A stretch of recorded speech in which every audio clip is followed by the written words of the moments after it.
Have you ever played a game that forces you to make a decision in a cutscene or a conversation, asking you to decide the outcome of the situation, only for the choice to not really matter? No matter what you choose, the same expected outcome occurs. I've played many games that does this, and I greatly dislike it. It's the illusion of choice that really annoys me. The Armor Skill Counterstrike works in a very similar fashion. The skill itself is simple, it's consistent, and it's very, very strong. If you love it, or if you hate it, or if you don't care about it, it doesn't really matter. Everyone will feel the consequences of Counter-Strike's power in due time. For the small price of getting knocked down or armoring through an attack that would knock you down with something like an offset attack, you'll gain a substantial amount of raw attack that lasts for quite a while. At its maximum level of 3, Counter-Strike provides 25 raw attack for 45 seconds. For most of the player base, this skill will be active for the majority of the time, intentional or not. And best of all, Counter-Strike 3 only requires 3 levels to achieve its maximum potential, all the while being considered a 2-slot skill for the purposes of decorations and charms. Undeniably, it's a great skill. So what's the issue? Why make such a fuss over a skill that's beneficial to most of the player base? Well, it goes back to the appeal of video games. Compared to other forms of entertainment, be it movies, comics, TV shows, books, or what have you, I'd wager that we all love video games because we get to actively participate in the experience and become immersed in it. To make decisions, to have agency, and to impact our play experiences, this ability to interact with the medium is a huge part to the appeal of video games. When our choices, our planning, and our skill can no longer impact any part of a video game, what separates it from a movie or a book? Are you even playing a game at that point? I want to be clear, Counter-Strike is not that game changing. It's not going to make the game play itself. It's not going to strip away all your agency in the moment-to-moment gameplay. However, it does represent a loss of nuanced decision making in the build crafting sense. The skill's level of power is so meta-defining that many other skills cannot compete.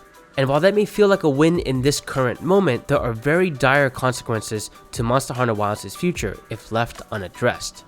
Let's compare Counter-Strike to some other 2-slot decoration skills that give raw attack.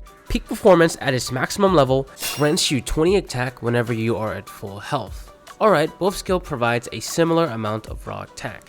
One requires you to play perfectly, but has the potential of 100% uptime if you don't suck, and the other just requires you to play normally. And for the average player, they'll probably have the skill up for a majority of their playtime. Okay, that doesn't seem too bad, it's somewhat balanced. But here's the thing. If a player wants to have 100% uptime on Counter-Strike during a fight, they can reasonably achieve that. You can even blow yourself up with a bomb to activate the skill. It is active for 45 seconds and will refresh itself whenever any of its trigger conditions are met. Also, Counter-Strike caps out at level 3. Peak Performance on the other hand caps out at level 5. You serious? Not only is the condition for Peak Performance much harder to maintain than Counter-Strike, it also requires 2 additional levels of the skill to even reach the same amount of power.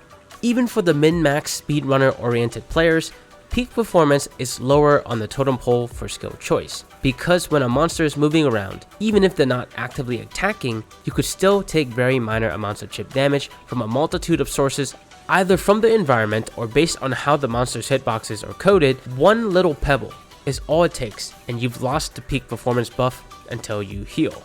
This same comparison can be made with the skill Resentment, which also caps out at level 5 and grants you 25 attack when you have red recoverable health. It is just as strong as Counter-Strike, but costs way more and has a much harder condition to maintain. Whenever I'm making a build for a build video, the meta Sweatlord player in me always asks, can I fit Counter-Strike in there? And then my creative side steps in and says, bro, that might not be thematic, try something else. Anyways, is that really a problem? Not really. It turns into a stronger build for you if I do decide to throw Counter-Strike in there, but does it kill creativity? Yeah, it does. On that topic, question for you all. What sort of builds do you enjoy running? Optimal meta builds or fun niche builds? Let us know in the comments below. There is no wrong answer. It's all up to preference, and that's the best part of a game like Monster Hunter.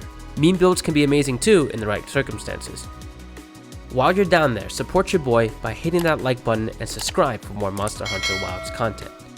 Thanks. If you're looking for hunters to play with, join our community squad. Squad ID in the description and on screen right now. Let's compare Counterstrike to a skill above its weight class, a 3-slot decoration skill, something like Agitator.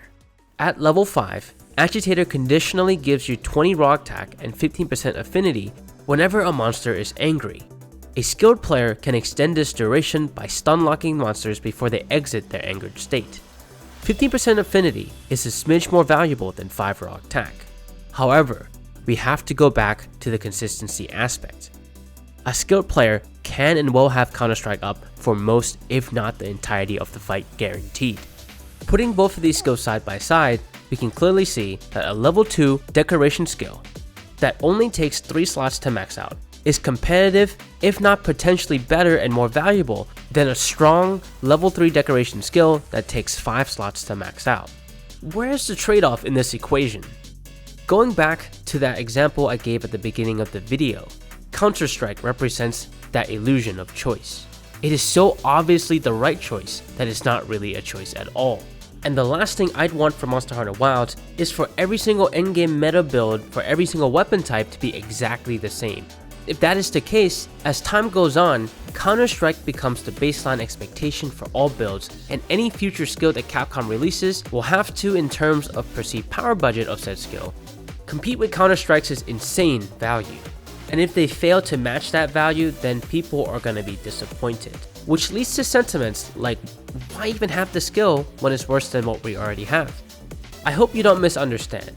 I don't mind the concept of Counterstrike. I think it's a great skill to have and it's well-meaninged in its design. It's beneficial to players of any skill level. I even love that you can trigger it by stylishly parrying an attack. That interaction alone gets my neurons going for potential build options, and it's freaking awesome just to get rewarded for doing something so risky. However, with the ecosystem of skills that Counterstrike is sitting in, the trade-off or lack thereof is very transparent. A great example of this is the level 5 Agitator versus level 5 Weakness Exploit debate. A lot of players, when making builds, have to decide between one or the other if they don't want to give up too many things. While you can certainly fit both skills into one armor set, you're going to have to trade off somewhere else with an armor set bonus or something like that. Both skills require quite a bit of slot investments. Agitator offers more damage when it is active, and while not as flashy, Weakness Exploit provides consistency in your ability to land critical hits. This is the perfect classic debate of power versus consistency, and that's something you're going to have to decide when you make a build for yourself. What do you value? Power, consistency, maybe a bit of both? No matter your choice, having to even consider and make that choice in the first place is the mark of good game design. When something is so obviously overtuned and becomes too powerful, then it becomes the standard for which everything else has to revolve around, stripping away the choice and becoming a requirement instead. With all that said, what can be done about this? Depending on how Capcom wants to handle their power budget for future skills, a slight nerf could be made to Counterstrike. They could lower the raw attack slightly or increase the level cap from 3 to 5 to gain that 25% attack bonus. Alternatively, they could also buff the other 2 slot skills that requires 5 levels of investment to provide a higher amount of raw attack bonus at that max cap to make their more conditional nature more enticing and worthwhile of the risk. But that's just my opinion on this topic. I care a lot about the game and I want it to prosper. Meaningful choices and skill diversity in build crafting makes it so much more fun and also makes any new content super exciting. I hope this video gives you some insight as to why sometimes being too strong can be problematic. In the short term, Counterstrike's power is a non-issue, but as mentioned, if left unaddressed, power creep is a real concern. But then again, this problem could be easily tweaked since it's not a mechanical issue, but more of a stat balancing issue. Anyways, I'd love to hear everyone else's opinion on this topic. If you have anything you'd like to share, or if you disagree with some of the things I brought up, post it in the comments below. For more fun Monster Hunter Wilds content, check out this video on screen right now. My name is Versana, and I'll see you in the next video.